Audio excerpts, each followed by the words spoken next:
بسم اللہ الرحمن الرحیم۔ عزیز طلبہ، ہمارا سوکس کا آج آن لائن پہلا لیکچر ہے اور اس میں آج ہم نے پڑھنے ہیں فلاحی ریاست کے خد و خال۔ فلاحی ریاست کے خد و خال، فلاحی ریاست کے عناصر، فلاحی ریاست کون کون سی ہوتی ہے۔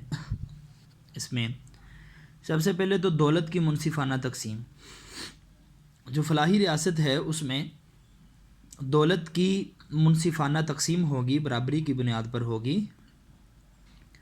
فلاحی ریاست میں وسائل پر کسی مخصوص گروہ کی اجارہ داری کو ختم کیا اور دولت کو زیادہ سے زیادہ افراد میں منصفانہ طور پر تقسیم کر دیا جاتا ہے۔ امراء اور غرباء کے درمیان پائے جانے والے فرق کو بتدریج کم کیا جاتا ہے اور قدرت کی نعمتوں سے زیادہ افراد کو بہرہ ور ہونے کے مواقع فراہم کیے جاتے ہیں۔ یعنی دولت کی منصفانہ تقسیم فلاحی ریاست کے خد و خال میں سے پہلا عنصر ہے۔ دوسرا، جمہوری نظام۔ ریاست عوام کی بھلائی پر اسی صورت توجہ دے سکتی ہے اگر اقتدار کا سرچشمہ عوام ہوں۔ عوام براہ راست یا اپنے نمائندوں کے ذریعے حکومت کا سارا نظام چلائیں۔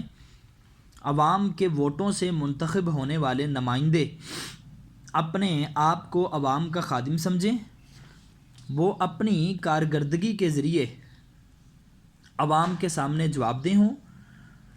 جمہوریت میں انتخابات ہوتے رہتے ہیں۔ اگلے انتخابات میں عوام سے ووٹوں کا تقاضا کرنے صرف ایسے لوگ ہی جا سکتے ہیں جنہوں نے اپنے دور اقتدار میں ان کا پوری طرح خیال رکھا ہو۔ یعنی فلاحی ریاست کے خد و خال میں دوسرا عنصر جمہوری نظام ہے۔ جمہوری نظام آپ کے سامنے یہ بیان کیا گیا کہ یہ نظام ایسا ہے کہ جس میں عوام کی خدمت کے لیے حکمران منتخب ہوتے ہیں اور عوام الناس کی ضروریات کو سمجھتے ہوئے حاکم اپنے معاملات کو سر انجام دیتا ہے۔ فلاحی ریاست کے خد و خال میں جو تیسرا عنصر ہے عوامی فلاح و بہبود ہے۔ فلاحی ریاست میں سب سے اہم مقصد عوام کی بھلائی کے لیے کام کرنا ہے۔ ریاست ظلم اور جبر کی بجائے خدمت اور ترقی کے لیے کام کرے۔ ریاست کا اولین فرض یہ ہے کہ عوام کو زیادہ سے زیادہ مسرتیں مہیا کرے، انہیں ترقی کے مواقع دے اور ان کی سہولتوں کے لیے ہر ممکن اقدام اٹھائے۔ یعنی کہ فلاحی ریاست کے خد و خال میں یہ بات شامل ہے کہ عوامی فلاح و بہبود کے لیے کام کیا جائے۔ اس کے بعد ذرائع روزگار۔ ریاست عوام کی اجتماعی بہبود چاہتی ہے اور اپنے وسائل کے بل بوتے پر زیادہ سے زیادہ لوگوں کے لیے ذرائع روزگار پیدا کرتی ہے۔ عوام کی روزی کا بندوبست کرنا ایک اچھی ریاست کی اہم ذمہ داریوں میں سے ایک ہے۔ اس مقصد کے لیے وہ صنعتوں کے قیام، زرعی ترقی اور دیگر شعبوں میں ترقی کے لیے کوشاں رہتی ہے تاکہ محنت کش عوام کرنے کے لیے کام کر سکے۔ یعنی کہ روزگار کے جو ذرائع ہیں فلاحی ریاست کے خد و خال میں یہ اولین ترجیح پر ہیں۔ عوام الناس کو بنیادی ضروریات کا مہیا کرنے کے لیے روزگار کے ذرائع مہیا کرنا لازم اور ضروری ہے۔ اسی طرح بنیادی ضروریات زندگی۔ عوام کی تین اہم اور بنیادی ضرورتیں ہوتی ہیں۔ وہ خوراک ہے، لباس ہے اور رہنے کے لیے چھت چاہتے ہیں۔ ان تینوں ضرورتوں کی طرف سب سے پہلے فلاحی ریاست توجہ دیتی ہے۔ حکومت ایسے اقدام اٹھاتی ہے کہ ریاست میں نہ کوئی بھوکا رہے، نہ ننگا اور نہ ہی کھلے آسمان تلے ہونے پر مجبور ہو۔ اسی طرح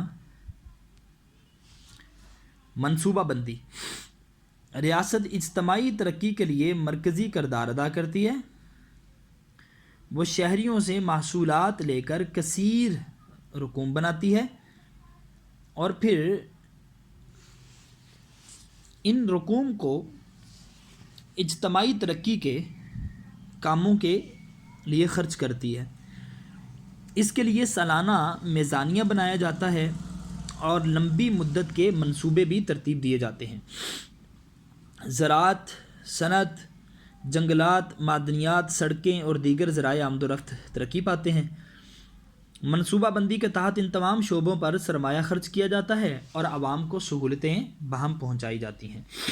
یعنی کہ منصوبہ بندی کرنا، عوام الناس کی فلاح و بہبود کے لیے عمل کرنا، کام کرنا، یہ فلاحی ریاست کے خد و خال میں ایک بہترین اور اہم عنصر ہے۔ اسی طرح آمدن میں اضافہ۔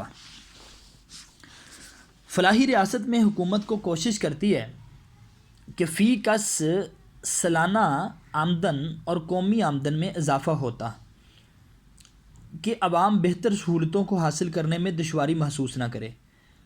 ریاست خیال رکھتی ہے کہ غیر ممالک سے تجارت میں خسارہ نہ ہو، ادائیگیوں کا توازن ٹھیک رہے، نیز ریاست میں زر مبادلہ کے ذخائر کی مقدار مسلسل بڑھتی رہے۔ یعنی کہ آمدن میں اضافہ اور ملکی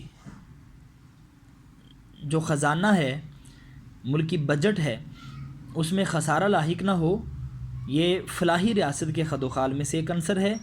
اگر کسی ملک کا سالانہ بجٹ کم پڑ جائے، اس کے اخراجات بڑھ جائیں، وہ ملک دیوالیہ ہونے کی طرف چلا جاتا ہے، تو حاکم وقت کو اس بات کا خیال رکھنا چاہیے۔ اس طرح بنیادی حقوق، شہریوں کے بنیادی حقوق کے تحفظ کا عدالتوں کے ذریعے اہتمام کیا جاتا ہے۔ شہریوں کو معاشی، شہری، مذہبی، سیاسی اور ثقافتی حقوق کی فراہمی کو یقینی بنایا جاتا ہے۔ بنیادی حقوق اور ذمہ داریاں